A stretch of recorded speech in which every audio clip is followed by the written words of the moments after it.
President, Conference, my name is Latifa Abu Chakra. I'm a first-time delegate and a first-time speaker. Thank you. I'm representing the Ealing Division in London, and I begin my address in the name of the Most High. Assalamu alaikum. When certain politicians and the media use the term muscular liberalism, that's just another word for racism and Islamophobia. This stance on Islam has led them into primary schools to ascertain why young girls wear the hijab, as it could be interpreted as a sexualization of these young girls. I say shame on Ofsted for victimizing young girls, for choosing to wear religious articles of clothing. There is no such measure made for other religions or other articles of religious wear. This stance has other ramifications. It signals to the British public and emboldens groups such as EDL, BNP and other fascist and racist groups that women are oppressed by Islam, are made insubordinate to the men that supposedly force them to wear it, and that it is the job of the British state to liberate us. We reject this imperialistic saviour thinking.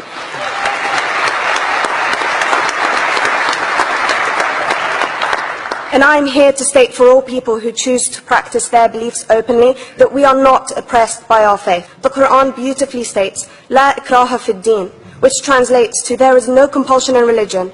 My faith has given me the right to choose 1,400 years before the Universal Declaration of Human Rights told me I could. A fun fact for your conference, my dad didn't want me to wear the hijab. I chose to. Those of faith, thank you. Those of faith should have the right to choose to wear their articles of faith. Sikhs wearing the turban, Jews wearing the kippah, or Christians wearing the crucifix. Practicing my right to freedom of expression through the hijab empowers me and other women like me to know that we are able to make decisions for ourselves.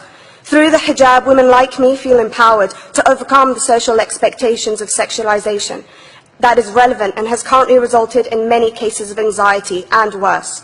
I can speak for myself and others like me. At school, I was able to focus more on the thoughts that were running through my mind than how good I looked to the world. The NUT has supported a woman's right to choose when it comes to pregnancy. I want conference to support my right to wear the hijab.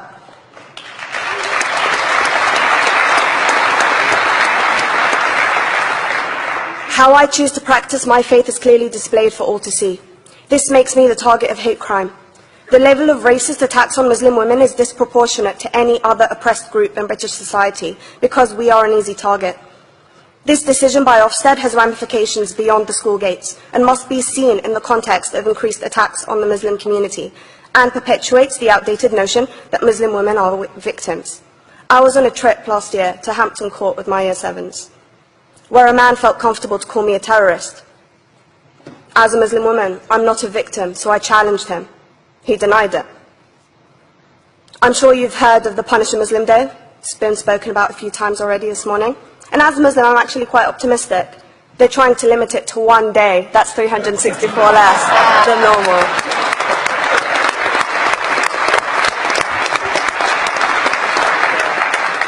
But let's be clear, conference. Islamophobia and other forms of racism affects non-Muslims too.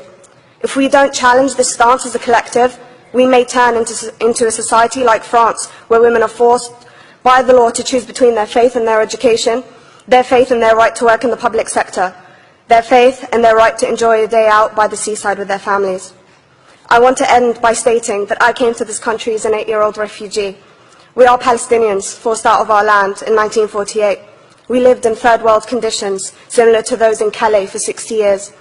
Here, I received the support I needed to study law at university and become a secondary school citizenship and PSHE teacher and a school rep. An injury to one is an injury to all, and I want to thank the Union for its stance on all oppressed groups, in particular mine, Palestine. Thank you, Conference. Thank you, Latifa.